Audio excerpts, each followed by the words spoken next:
What's up, everybody? Welcome to the Fit to Fat to Fit Experience podcast. I'm your host, Drew Manning. And I'm your co-host, Lynn Manning. Thank you guys for joining us here for another great episode. Now, usually on our podcast, we like to bring on fitness professionals, nutritionists, doctors, something that has to do with health and fitness. And sometimes we don't, right? There's been a few episodes where we haven't specifically focused on those things. And we try and mix it up and give you guys a little bit of diversity to the show. So today's guest is Jason McKinsey.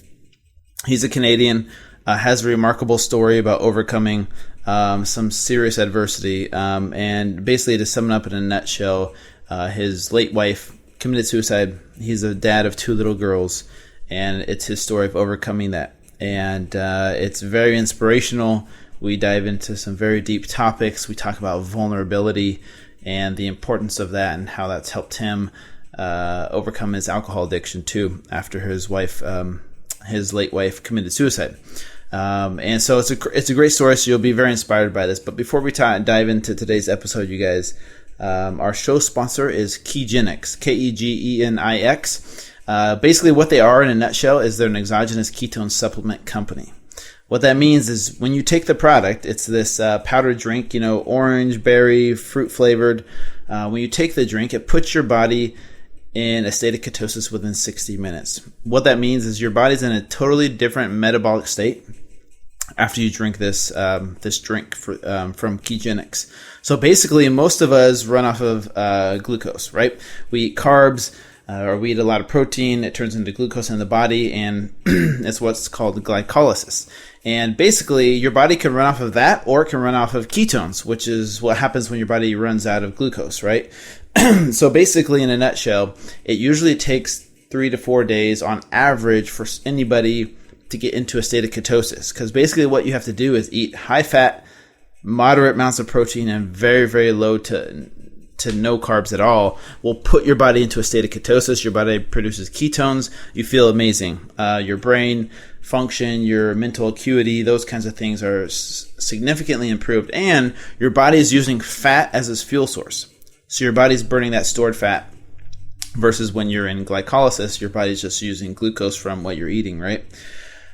So that's what's so awesome about Ketogenic, guys, is it's a way to biohack your body, get you into ketosis within 60 minutes, and you feel great on the product. I take it, and I don't do it to lose weight or to lose fat, but to be honest with you, I take it for the mental clarity and the brain cognitive functions that are improved after taking the product. So if you want to try Ketogenic, you guys, you can use my discount code FIT2FAT2FIT. That's FIT2 FIT at Ketogenic.com. It'll get you 15% off your order. So you can start out with just a 7-day supply, see how you feel taking it for a week. And if you want to order a month supply, that's totally fine. Use my discount code anytime you want to get 15% off at Ketogenic.com. So use the code FIT2FAT2FIT. Yeah, and our other show sponsor is DollarWorkoutClub.com. As many of you know, Drew, me, and Natalie Hodson are the trainers of this online fitness platform. It offers 5 new at-home workouts, beginner, intermediate, advanced. They're about 10 to 20 minutes, high intensity, and again, anybody can participate. 5 healthy recipe videos and 5 motivation videos, and you get that every week, and it's only $1. No contracts, no hidden fees, just $1, you guys. Give it a try. All right, let's go hang out with Jason McKinsey.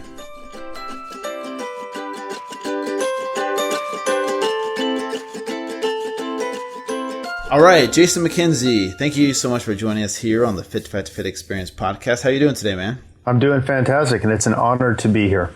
Well, thank you very much. I appreciate that. And you're coming all the way from Canada, right? I am coming from Canada, and actually today is our first nice day, believe it or not. So winter is finally over. That is cool, man. Yep, I know we used to live in some cold places. We currently live in Hawaii, which it is never cold out here, which is awesome. But I won't rub that in too much because I know I know Canada is a little bit colder. It is. Yeah, man. So first, I just kind of want to introduce you to my audience, who you are, a little bit about your background. Now, you grew up in Canada your entire life? Yeah, my dad was actually in the military, so I was fortunate enough to be able to move around. So we mostly lived in Canada, but I did spend some time in Europe when I was a teenager. And that was a really good experience because it was actually as a diplomat, but in a communist country, Romania. So it was really an eye-opening experience to see what human suffering could really be like. It was really changed the way I look at the world. But but for the most part in Canada. Wow, that's really cool. That's a great experience to have as a teenager. You know, I've always told people, man, if you could take all the American teenagers in this country and make them live in a third world country, you know, even for like 6 months, it'll change their life. You know? Totally agree. I lived in Brazil for a couple of years, and it's just so eye-opening and humbling to see how happy people are with so little, right? Whereas here, we're always complaining about wanting more. So that's really cool, man. I'm glad that you had that experience. Now, what did you go to school for, and what was your career in? So I had I would say a meandering path to get to my final career. So I ended up finally taking computer programming, and then that was kind of at the 2000 .com situation. And then I ended up in automotive manufacturing. Doing all kinds of things with technology and progressing up the chain to becoming a senior leader in an automotive manufacturing company. And now, honestly, I'm trying to completely pivot my life, and it's some exciting things are happening. So that's been a really interesting experience, going from something where I feel like I'm the master of my domain to something where I feel like I'm in grade 2. Well, are you still with that company, or I am? Yeah, I am. Okay. Very interesting. So I worked in the auto industry as well, here in the U.S. auto industry for Chrysler for 3 years. So, man, I'm finding out we have a lot more in common than I knew before. But I worked for Chrysler right out of college as a financial analyst, but here I am now in the fitness industry. So, yeah, life takes some turns. There's some transitions, as you know from your story, which you're about to share in a little bit. But it's good. At the end of the day, it's all good. It's all for our greater good, I think, in my opinion. So, okay, so walk us through a little bit about your story. Which you have an amazing story. Your late wife who passed away. Kind of, bring us up to speed on as far as like what you went through and how that played out with you. And you have two daughters, right? Yeah, I do. They're 12 and 11. And so I married when I was basically to my a woman I met just after high school, and everything was, I had the perfect life planned out. I was going to climb the corporate ladder. We were going to have the white picket fence, swimming pool. We were going to progressively accumulate more stuff and keep up with the Joneses and all that stuff. It was a very, very structured path I had set forward it's amazing the how swiftly everything can fall apart, I guess. So she was diagnosed with bipolar disorder. Now, obviously looking back on it with the benefit of hindsight, there's many, many things I see where there was a lot of clues and things that happened leading up to this. But at the time, I felt sort of blindsided. And so in 2005, late 2005, so our youngest daughter was about maybe 6 months old, she was diagnosed with bipolar disorder. And what happened was, for any of your audience who don't know what that is, it's also called Manic Depression. And it means, periods of mania, which is absolutely out of control, everything. We're talking, wild, drug abuse and alcohol abuse and reckless spending of money and terribly risky sexual behaviors and rage and irrationality and even hallucinations at some points. And so our perfect life was completely derailed. We went from, having a secure financial future to being almost bankrupt in the period of months. And so I'm watching during this time. It really is. I had no frame of reference to compare this to. So I felt at the same time, I felt like I was going crazy myself because I'm watching this woman who, I've been with for so long. 12 years at that point, I guess, and 13 years, and she looks like my wife and she sounds like my wife, but she hates my guts, and she's can't function and she's ruining our lives. At one point, she in early 2006, she arbitrarily moved away for about 3 hours away for about 5 months, left her babies, just because she had in her head some mission she needed to accomplish. She was a police officer too, actually, at the time. So she was not working at this time, obviously, but she ended up in a homeless shelter at one point. And I'm trying to raise 2 girls through this. And, so then the other part of bipolar disorder is just crushing depression. And I was very, very naive about this stuff. And I thought I was one of those people with, very little life experience, but with a lot of certainty that I really understood life. And my belief was that depression was, just a matter of willpower. Get out of bed. And oh my God, it's nothing like that at all. So she went to a crushing depression where she literally could not get out of bed for months, and it's inconsolable mental anguish, and self-loathing and self-hatred and judgment and feeling like a failure as a wife and a mother and a friend and an employee. And so eventually she became suicidal. So she was institutionalized, locked ward, take the shoelaces and belt. I'll never forget dropping her off and just that metal door, just watching her like broken eyes, I guess, as a metal door slammed between us. That sound will never, ever leave my mind. So she was there for 2 months, and, they did electroshock therapy on her. She was so bad. I didn't even know that was still a thing.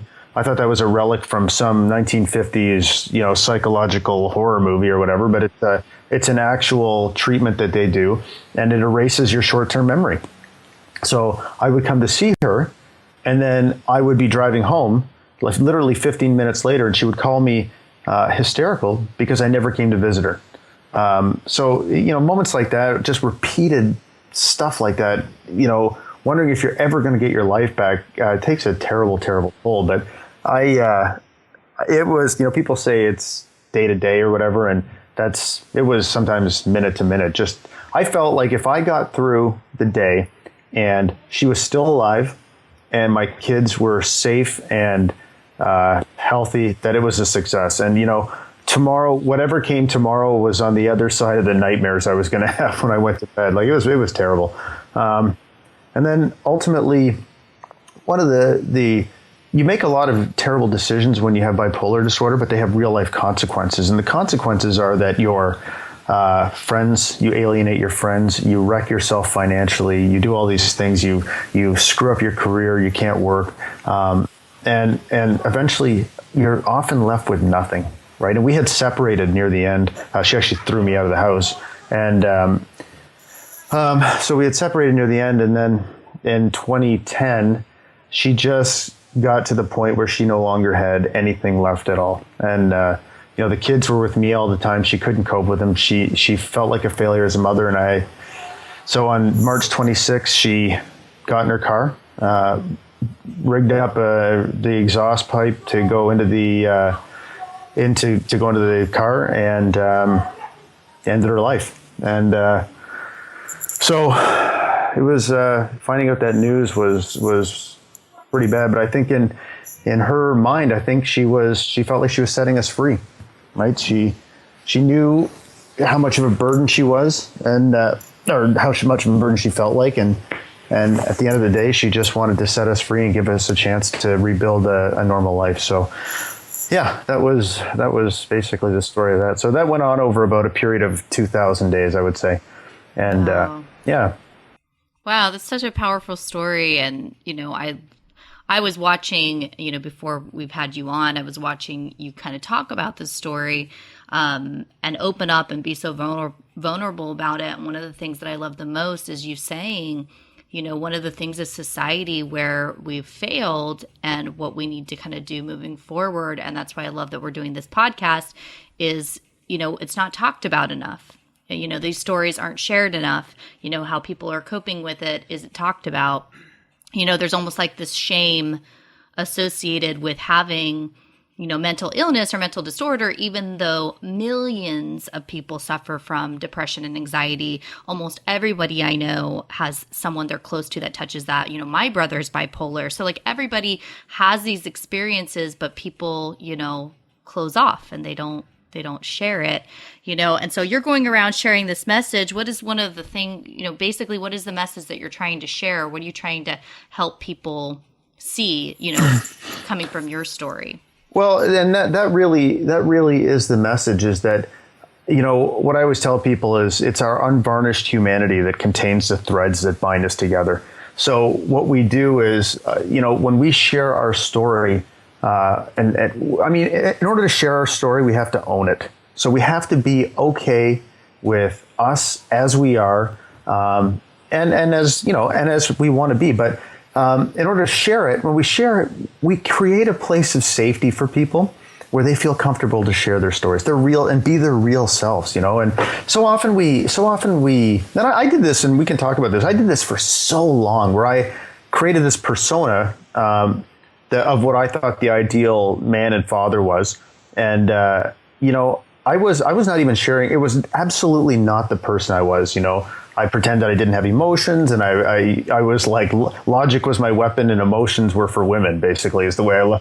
Basically, and it never crossed my mind that as a whole person, I would be stronger and better and as a whole person instead of this separate buckets of, strength and weakness or whatever. So what I want people to understand is that when you share your story, it draws people to you. And, because I've had so many people, just as a result of that Shining a Light speech, come up to me, because it was directed at law enforcement professionals. There's 300 cops in the room, basically. And they've come up to me and they looked at it, and I've had so many people reach out to me and say, I watched that video and I am suffering. I have post-traumatic stress disorder, and I am suffering. And, as a cop, it's so hard, but because it's a warrior culture and, it's perceived as weakness and people don't want to share it. But what they said to me was, I knew I could reach out to you because I knew after you shared all that stuff about you that you wouldn't judge me. And that's the message. Yeah. Wow. Yeah, that's huge. That's so important, and it really is powerful. And it's great to see that example from you, Jason, sharing that story, because it really does inspire so many other people. And like Len talked about, the more that it's talked about, the less power it has over us. So when they see someone else sharing it on stage, they get the courage to want to share as well, and they feel so much more free from those feelings that they felt trapped inside. And another thing you talked about that I wanted to touch on was, willpowering your way through things like depression or mental illness, or even in my field, health and fitness, there's a lot of people with a lack of understanding when it comes to people making healthy choices. Look, just eat healthy. It's not that hard. Stop eating the junk food. Put down the soda. It's just willpower. Just push your way through it, right? Because some of us can. Mm-hmm. But for some of us, it's not that simple, right? It's not that simple, no matter how you look at it. And that's what I learned from my Fit to Fat to Fit journey. And you probably learned firsthand, seeing your late wife go through this, that it's not just something that, look, just don't do this. What's wrong with you? Why can't you just do it the way you're supposed to do it? But at the end of the day, it gives you greater empathy and greater respect for people that go through it, and a better understanding. I'm not trying to compare mental illness to someone that's struggling with their weight, but what I'm trying to say is gaining empathy, respect, and understanding for others that struggle with whatever their struggle is will make this world a much better place. I totally agree. Yeah. So, okay. It's hard for me to ask these questions. It really is, because I've never interviewed someone that's, but at the same time, I know you're open to talking about these things. What was it like for you to have to tell your daughters, and how have the three of you overcome this over the years? Because it's been 6 years since then. Yeah. So, that moment was, oh my God, that was the worst moment of my life. And, I guess the only thing that, if there is any type of silver lining, is they were young. They were 6, and my youngest daughter, Melody, had just turned 5. And, but yeah, I found out the police came to the house at 11:45 at night and woke me up and told me what happened. And I basically sat there and stared at the clock for the next 8 hours, just thinking, like, I walked into the room a few times looking at them sleeping, going, they went to bed with their world one way, and they're going to wake up and their world is going to be completely different. And I'm going to have to be the one that tells them. And I don't know how am I going to do this?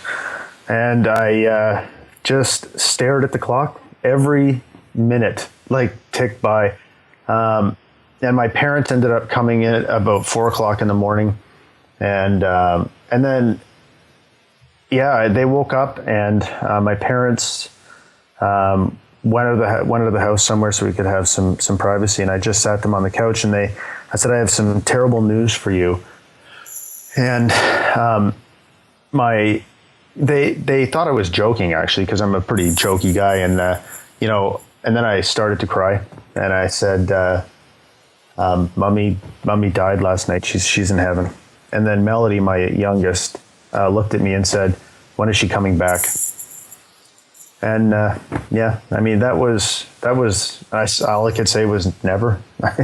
And so, yeah, I mean, so since that time, it's interesting, actually. So I've remarried since that time, and my wife now, I mean, she is their mom. You know, they lost their biological mom 6 years ago. That's a really long time for a 12 and an 11-year-old. They really don't remember her very much at all anymore. And especially my younger daughter, because Cindy was sick the whole time, basically the whole time she was alive. So she really wasn't present. So my new wife, Tanya, is their mom. And it is, they appreciate it already, but as they get older, they will appreciate that she gave them the greatest gift that one person could give to another human being. I mean, she just brought so much stability to our lives and so much love, and it's just unbelievable. So I'm very, very grateful for that. But yeah, it's what happens afterwards is it's a really strange thing, because kids are, most of the time they're good. Kids live in the moment, especially at that age, but there would be moments of anger and moments of obvious confusion, and then moments, and then as things passed, as they got older, there'd be guilt, because guilt, like, I'm starting not to be able to remember her, right? And somehow that's my fault. So we would always talk through that, and then we never told them how she died. We just gave them sort of enough information about it where it was enough of the truth where, that we thought they could understand. And then what was interesting was Chloe, my older daughter, knew that we had split up right near the end. And so in my new relationship, my new marriage, she was very hypersensitive to anything that seemed like discord, even a slightly raised voice or whatever, that, oh my God, it's going to happen again. And I would tell her, like, you have to understand that I need you to trust me here. Okay. This situation is totally different from the situation with Mommy in heaven. You have to understand. So I know you want to know more information, but I just don't feel like you're ready yet. Okay. So, and we have a pretty good relationship, and that, I mean, it wasn't obviously the answer she was looking for, but it was good enough because she does trust me. And so last year we sat them down and we told them the truth, and they were okay with it. I mean, as okay as you'd be, because again, her memory has really faded by that time. It had been about 5 years, and so that led into a whole discussion about mental illness and all of that kind of stuff. And I guess I feel like it, considering the topic, I think it went as okay as possible. So I mean, I was happy with that, and I'm happy it's out in the open. Yeah, it probably helps out being able to talk about it. Your kids are at an age where you can talk openly about it, and they can understand the situation a little bit better. I don't want this whole episode to focus so much on that, but so much overcoming that, right? So, for example, I know they became addicted to alcohol at some point in time, and so that was part of the transition, right? And everybody that's listening to this could totally understand. Okay, I can see why you could become an alcoholic afterwards. How did that transition happen to becoming your website from drunk to monk, right? So you're sober now. Tell us about that transition, overcoming everything, and where you're at now. Like, do you feel like you're completely over it, or do you feel like you have days where you just kind of, you go back to your old thinking and kind of are depressed about it? Right. Sorry, a lot of questions in one. No. So what happened was, I mean, during the that dark period, it was so chaotic that the way I chose to cope was by drinking. And the reason I chose that way to cope is because the persona that I had created, this strong leadership man who doesn't show weakness, couldn't show weakness, right? So, which meant that I had to be strong at all times. I couldn't like break down, because I felt like if I broke down, my whole life was gonna go swirling down the drain. So I still had all these like emotional issues I had to deal with. So I drank them away. Is basically what happened. So then after she passed away, I just continued to drink. And to me, the reason I see it very clearly now, but I had a real hero complex where I thought, you know what, I've been through hell. I raised 2 kids through hell. I'm fit. I'm smart. I got a good job. This is good enough. If I drink every day, too bad. You know what I mean?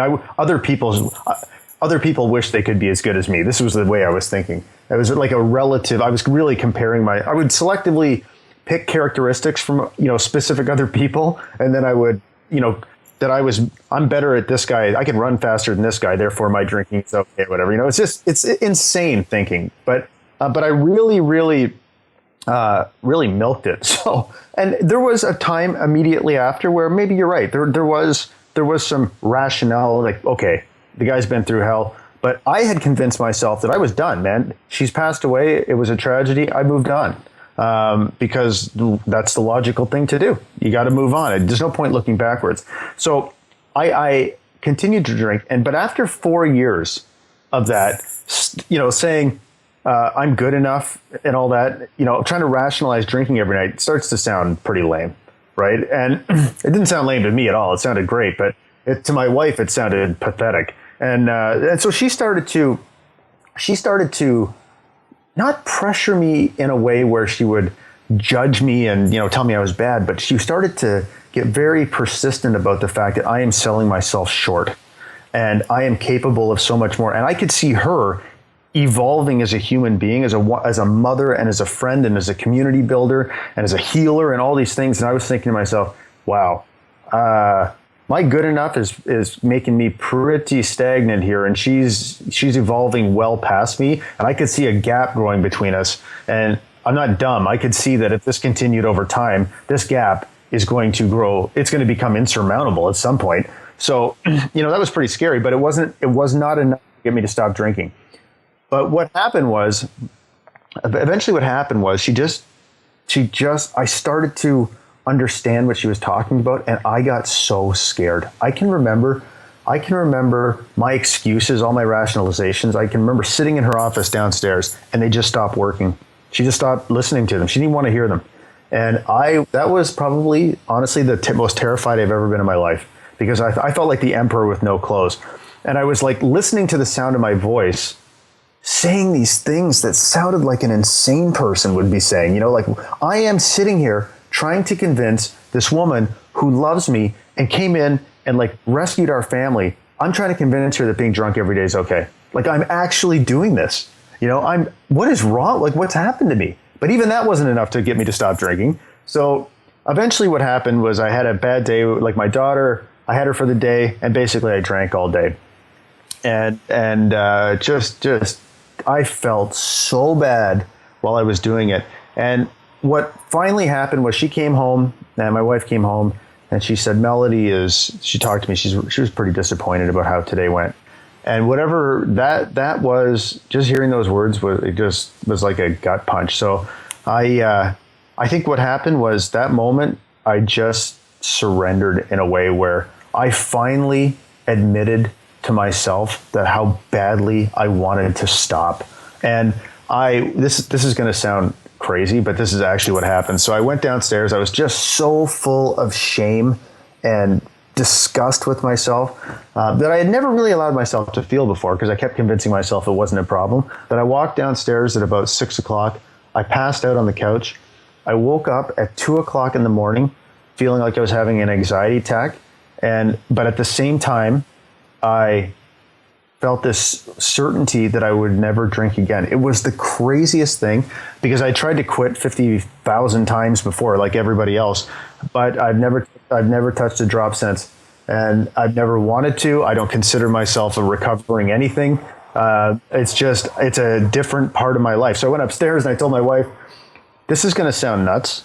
I woke her up at 2 o'clock in the morning, And I said, I know this is going to sound crazy. Like there's no evidence to support anything that I'm about to tell you, but I'm pretty sure I'm done drinking. And she just said, I hope you're right. And then rolled over and went back to sleep. She's like, and I'm tired. Yeah, for sure. So then I've never touched a drop since. And my life is completely different. Oh my God. Wow. It's incredible. So it's been an amazing journey. So it's been almost 2 years and it just feels like a different lifetime ago. It's crazy. So yeah. Well, congrats, man. That's a huge accomplishment. And yeah, obviously everyone's situation is different and their experiences are different. And, some people can do what you did, right? And just have this kind of epiphany at 2 a.m. like, I'm not going to drink anymore. And you were able to do it.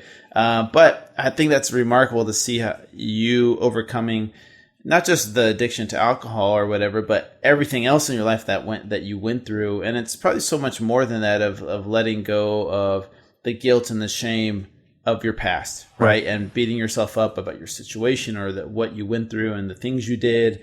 It's overcoming that as well, which, we're a society full of guilt and shame, and, those are very powerful emotions and they can break you down over the years. That's for sure. If you continue to. And also judgment and labels. One of the things that I love that you've talked about in your story, and when I was watching, that video of you presenting, talking about your situation, and whether we relate it, it works in all ways, whether we relate it to you drinking, addicts are often associated as they're an addict, and your first wife was, labeled, with bipolar or mental illness. And I love what you said about, when you start to see that person only as that, and you're giving them that judgment and you're giving them that label. And in a way, it's almost like that person has an anchor, that's cemented in and they can't move away from how we're seeing them.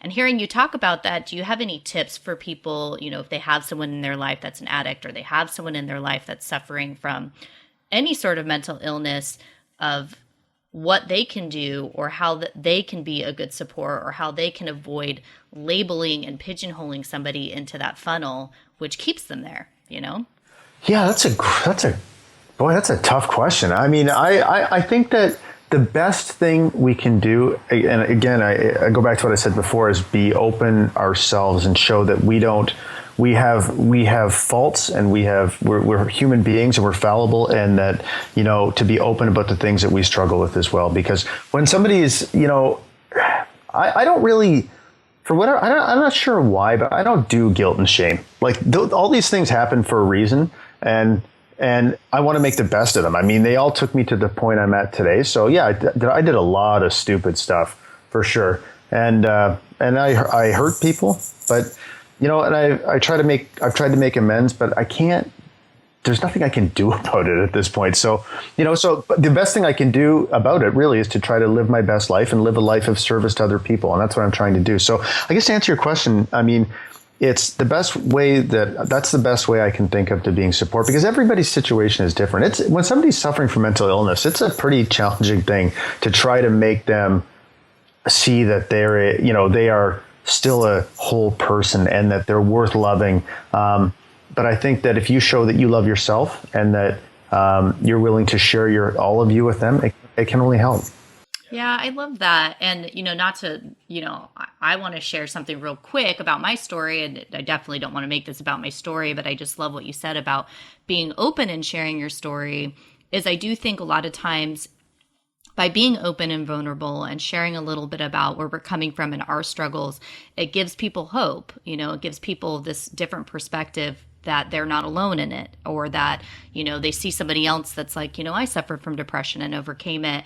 And it's obviously really heartbreaking to hear your story, since, it got to the point where it was too much for her and she didn't overcome it. But, for me and my story, and a lot of people, they see me on the social media and they just think, I have this perfect life and these adorable kids and I travel a lot and I'm always laughing and goofing around. But, I suffered from extreme depression growing up. When you talked about depression being this real catalyst, this real thing where you literally cannot willpower through it. I wasn't able to go to school. I couldn't get out of bed.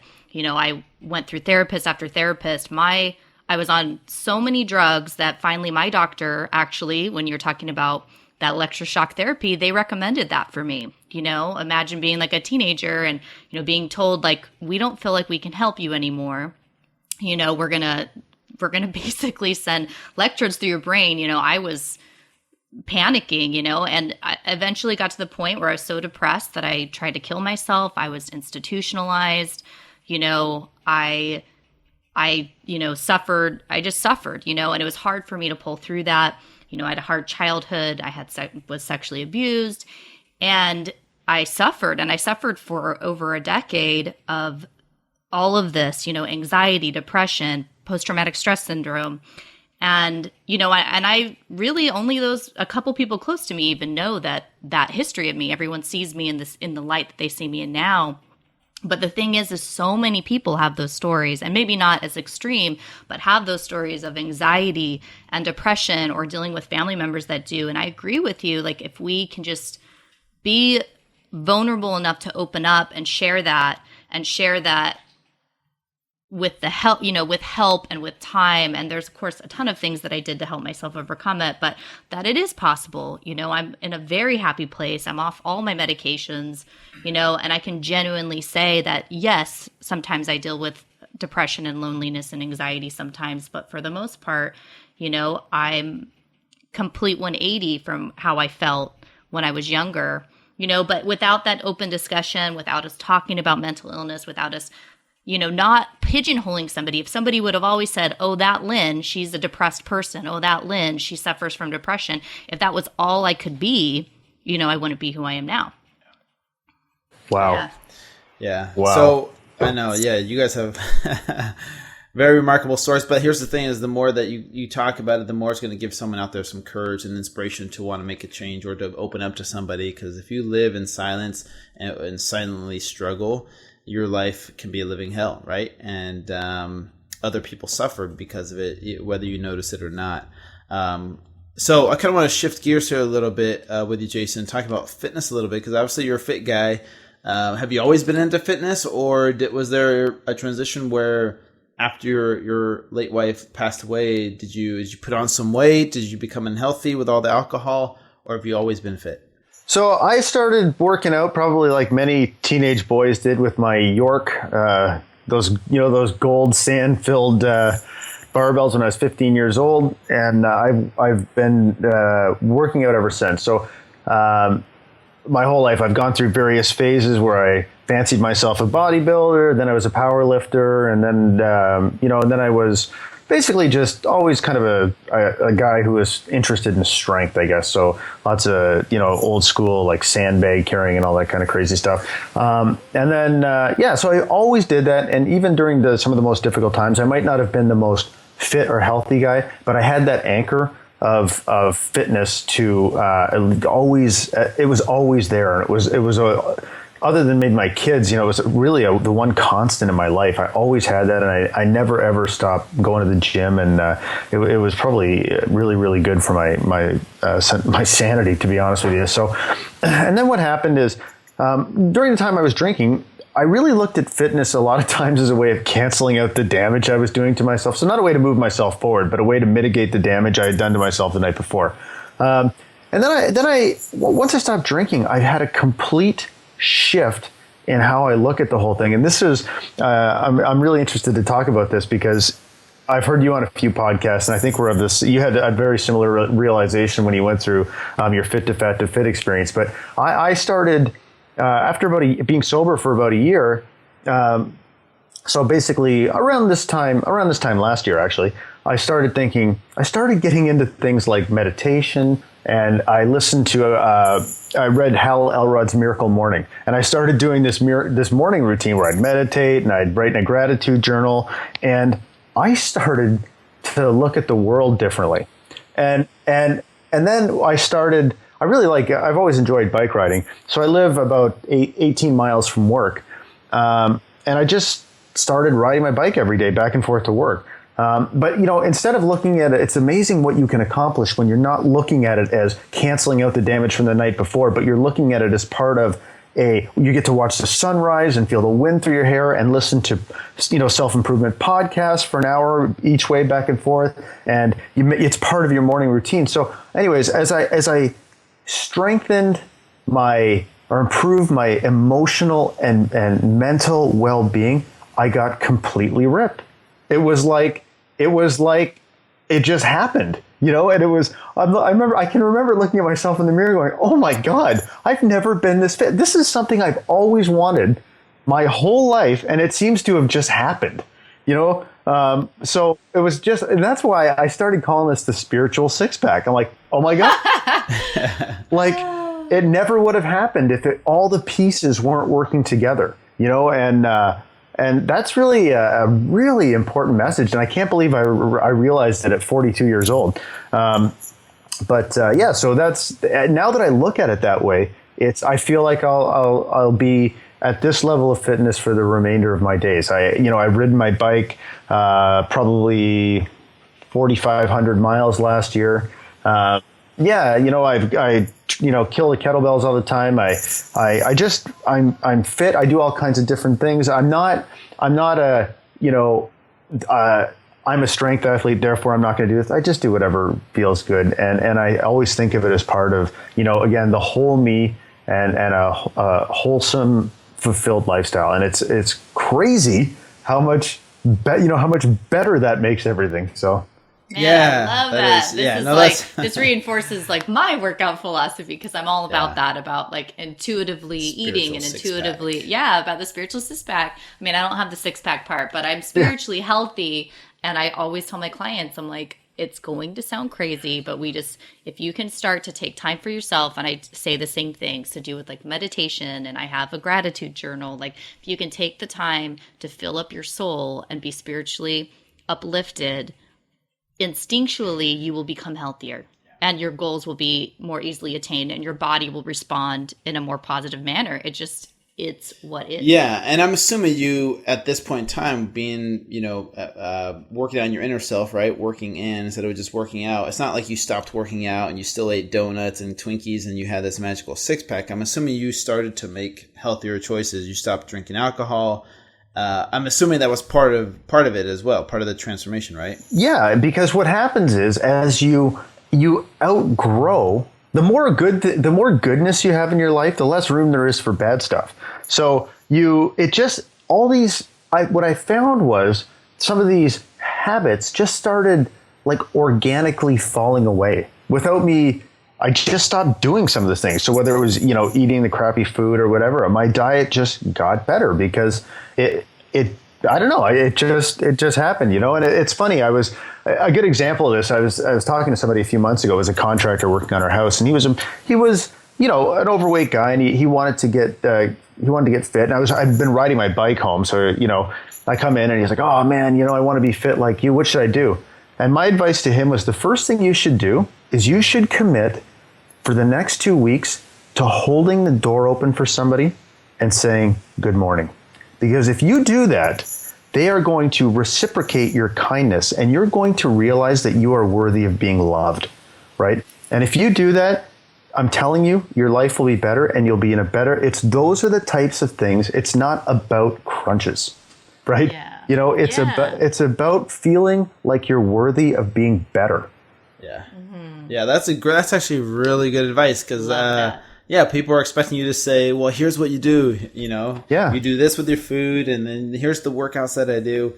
That is such great advice. I'm glad you brought that up, Jason. That's definitely a lesson for all of us to take from this. Really quick, I want to talk to you about your little keto experiment. Or you've been doing ketosis the past little bit. Tell me about that really quick. Yeah, so I was getting to the point, actually today's my birthday, 43 years old. Hey, happy birthday. That is so cool, man. I had to shoehorn that in somewhere. And I find as I get older, I'm getting a little bit more carb intolerant, I find, so I thought I've been doing this for about 3 weeks now, and I think I'm going to continue it for quite some time. So, I feel much more stable throughout the day as far as my appetite. I feel like my energy levels are good. I feel like just my athletic performance feels like it's improving actually. As I start into this next biking season, I'm really optimistic that it's going to show positive results for, I've done a lot of reading about how it has a positive impact for endurance athletes. And I'm really optimistic that I'm going to see I do have some really, really long bike rides planned this year. And I'm pretty optimistic that it's going to prove to be a really good asset in my arsenal, I guess, for that type of stuff. So, but yeah, I mean, I just really, it's whole food diet. And just the regular keto diet. I eat a million avocados and like all that good stuff, and just try to keep the especially all the starchy carbs are gone. So yeah, I feel great. So I don't know how sustainable it is for the long term, to be honest with you, but I'm gonna give it a try. Yeah, man, no, that's really great. Did you notice any kind of keto flu transition the first few days, getting off of glycolysis? I can never pronounce that right. Shifting over to ketones as your energy source. A little bit, but not really, actually. I felt pretty good. I did notice probably the first few days I felt a little sluggish, but after that, I think actually I've tried this before in the past, but it was for trying to get ripped or whatever. It wasn't for actually to see if I could a lifestyle shift. But I think MCT oil actually has helped me with that transition. That's awesome. Yeah, MCT oil is definitely a great way to boost your blood ketone levels. I'll actually have to send you some Ketogenics. It's this new company I'm working with, and basically it puts your body into a state of ketosis within 60 minutes of taking it, which is awesome, and it's bioidentical to the ketones that are produced through nutritional ketosis. So after we're done here, I'll get your address. I'll send you some. It's wonderful. It's awesome. It's just a way to hack your body to get into ketosis. So like, let's say you have your birthday cake tonight or whatever. I'm assuming you're not going to eat avocados and butter tonight, right? Put some candles on it. Yeah, my wife would not put the candles into an avocado. She wouldn't do it. Exactly. So what I'm saying is so essentially you could take the Ketogenics, the next morning and boom, be back into ketosis, right? And I don't know if you test your blood ketone levels, but anyways, it's cool stuff, man. It's new technology, and I'll send you some after we're done here. Okay. Thanks so much for that part. Now we're going to transition, as you know, to the lightning round. We have a few questions. He knows? He's already prepared? Well, he's listened to our podcast, round? He says, right? Man. Yeah, man. Well, actually, first, before the lightning round, let's have him tell us. I want to hear about your book. Okay. You have a book deal coming up, and I also want you to tell people where they can find you. Okay, yeah. So my book is, I don't really have I have a working title, but we'll just I'm going to keep that close to the chest for now. But what I wanted to do was write a book for dads, and talking to them about how vulnerability will make them better fathers and better men overall. Because I look at myself and how I spent so long with my own life just falling into this stereotype, male role. And I'm very different now. So I've been able to see sort of both sides of the fence. And I see men doing the same thing all around me all the time. And I want guys to know that, God, if you want to have more intimacy and more connection and better conversations and be a better role model for your kids, being vulnerable. I see being vulnerable as really being at the core of leading a life of significance. And I want men to be fathers of significance. I want them to leave a legacy with their children and their children's children of having real human connections based on being vulnerable and true. So that's the message I want to get across in the book. I'm really passionate about it. Cool. And what's your websites? So my website is thebookofopen.com, and that's really a story sharing platform for people to, again, take that first step into sharing their true selves with the world. And there's some really, really powerful stories on there. Okay, cool. Are you on social media at all? Facebook, Twitter, Instagram, Snapchat? Yeah, Facebook is Facebook / The Book of Open. Twitter is Le Monk de Funk. And Instagram is Jason Scott Mckenzie. Okay, awesome. Man. Well, make sure to put all of that in the show notes for everybody so you guys can check that out. Awesome. Thank you. Okay, now, dun, dun, dun. Lightning round. Okay, so first question, right off the bat, I have to ask you, just because I ask every guest, would you ever do Fit to Fat to Fit? Would you ever do that as an experiment? Yes, I would. For sure, I would. Oh, yeah. Okay, add them to the list. That's like, you're like one of... maybe, or like 2 or 3 people that said yes. Really? Why would you do it? Few. Why would Very you do few. it? Tell me. I'm curious. I think I would do it because I think the experience would help me, but I also think the experience would help other people, right? I mean, I've listened to you talk about your experience. I can't even imagine what I would learn going through that. How much weight do you think you could gain? What's the time period? So let's say 6 months, like mine was 6 months. Oh, I think I'm probably smaller than you. I would think I could put on 50 pounds. I bet 50 pounds. So no exercise for 6 months. Oh my god, right? I'm like sweating miserable just thinking about it. Okay, we're gonna do it. But okay, we'll put on the calendar. We'll document the journey, Jason. Kidding. No, but what foods would you eat? Oh my god, I'd probably do a lot. So I'm from Canada, so we got this thing called poutine. Oh right? yeah, I've heard of that before. Yeah, so fries and cheese and gravy, that would probably be a staple. I don't know I don't know. I'm probably a lot of fast food, a lot of McDonald's breakfast. Oh, McDonald's hotcakes and sausage. Yeah. I love it so much. Okay, next question. What is the first funny joke that comes to your mind? Any funny joke? Oh my god! Why did I only got the chicken crossing the road joke? That's all I can think of. That's not even funny. That's terrible. Like the real traditional one? Like Yeah, why did yeah, the chicken no, cross the just road that to one. get to the Yeah. other side? Oh my god! gosh. What a joke! If you could travel anywhere in the world, where would you travel? I would travel to New Zealand. Ooh, yes. My Haven't been there. sister-in-law is Maori, and she's from New Zealand. I need to go visit New Zealand too. Yeah. What's your favorite place you've been to before that you've traveled? My favorite place I have been to is probably Mexico. So for work, I traveled to the west coast of Mexico, and it's basically in the Sonoran Desert. And I'm a real minimalist person, and I'm just drawn to that desert landscape. It's 120 degrees in the summertime, and I don't know why that speaks to me, but God, I love it. Okay, that's like you're like a rare few people. I love the 120-degree desert. It's my favorite. Yeah. Exactly. Okay. What? If Go ahead. if you could be any superhero, who would you be and why? I would be Wonder Woman. Oh, I love this. So I could model a strong female role model for my kids. Oh, There you go. I Wow, that's love actually that. good. And I like the Love outfit. that. There, I'm being Yeah. vulnerable. I like the outfit. Yeah. She's pretty hot. Did you see the new Superman vs. Batman movie? I haven't seen the movie. I've seen the trailers. She makes an appearance in it, so now you got to go see Now it. you gotta go see Sure. Yeah. Okay. So the other question I was going to ask you is, shoot, I just had it at the tip of my tongue. What was it? I can't remember it now. It's gone.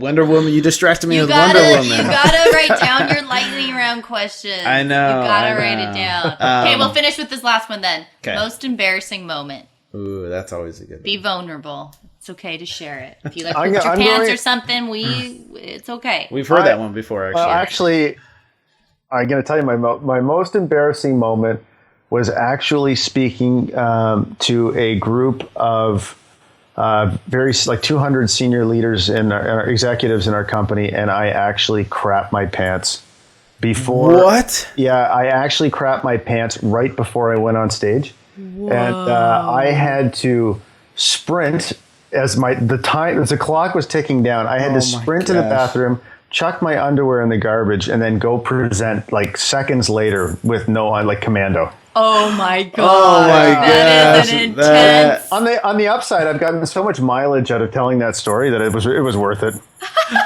That is so funny. That's man. okay. I remembered what my question was. What's the worst Canadian joke you've heard from an American? God. Yeah, you post Probably just being like, "Tell me your joke, eh?" Yeah, there's that, and there's also, hey, you got any polar bears in your backyard? Which is so much of the United States is actually north of where I live, though. Which is pretty funny. I guess people just assume it's Canada, and they think I'm in the amazing. North Pole. That's amazing. Okay. Well, on the serious note, thank you so much, Jason, for joining us. You have an amazing story. I was very inspired by this, and I know other people listening will be very inspired by this. So I'm glad we were able to share your story with others, and I just want to say thank you, man. Thank you very much. It's been a real pleasure and a real honor to talk to you and to be on your show. Yeah, I can't wait to read your book when it comes out. So we'll stay tuned and, for that. We'll talk about your Fit to Fat to Fit journey. We're going to document, okay? Okay. Happy birthday. Man. Yes, Hope happy you go birthday. celebrate. Go eat some cake. Okay, thanks. See Have ya. a good one, man.